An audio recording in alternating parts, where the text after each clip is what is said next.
যখন জাহান্নামের ভিতরে মানুষদেরকে ফেলানো হবে তখন তারা চিল্লাতে থাকবে, শব্দ করতে থাকবে, বিকট শব্দ করতে থাকবে, চিল্লাতে থাকবে। তাদের চিল্লানি কোনোভাবে থামবে না। এখানে আমরা যত মানুষ আছি, একজনের চিল্লালে যত শব্দ, এখানে একাধিক মানুষ আছে, এখানে চিল্লালে তো অনেক শব্দ আসবে, তাই না? এই জাহান্নামের ভিতরে মানুষকে তখন নিক্ষিপ্ত করা হবে শাস্তি, তীব্র শাস্তি, তীব্র শাস্তি। তাদের প্রাণ বায়ু আর বের হবে না, একের পর এক তাদেরকে শাস্তি দিয়ে যাওয়াই হবে।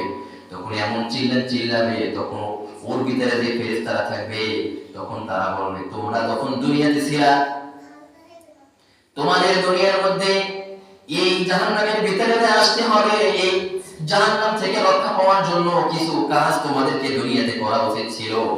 সেই দায়িত্ব, সেই কাজের কথা, সেই দাওয়াত কি তোমরা পেয়েছিলে কিনা?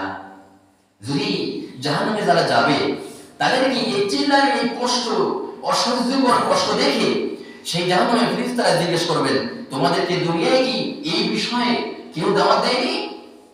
এই বিষয়ে তোমাদেরকে কেউ হুঁশিয়ারি করেন নাই? দুনিয়াতে, অর্থাৎ দুনিয়াতে তোমাদের দাওয়াত দেওয়ার জন্য কোনো নবী রাসূল আসে নাই? তারা বলবে, ক্বালু বালা ক্বাদ জাআনা নাযীর, আমাদের সামনে সবাই আসছিল, আমাদেরকে দাওয়াত দিয়েছিল, বালা, আমাদেরকে দাওয়াত দেওয়া হয়েছিল, কিন্তু আমরা কোরআনকে গ্রহণ করি নাই।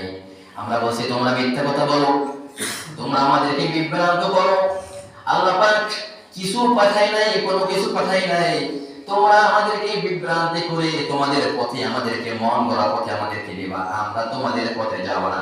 এই কথা বলেছিলাম কিয়ামতের দিন বলবে।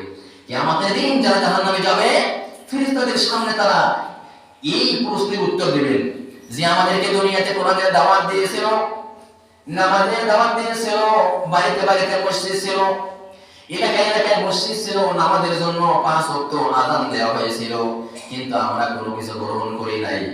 যখন আমাদের কাছে কোনো মানুষ আসতো তখন আমরা বলতাম এগুলি সব মিথ্যা কথা, তোমাদের কথায় আমরা কান দেব না। ক্বালু বালা ক্বাদ জাআনা নাযীর,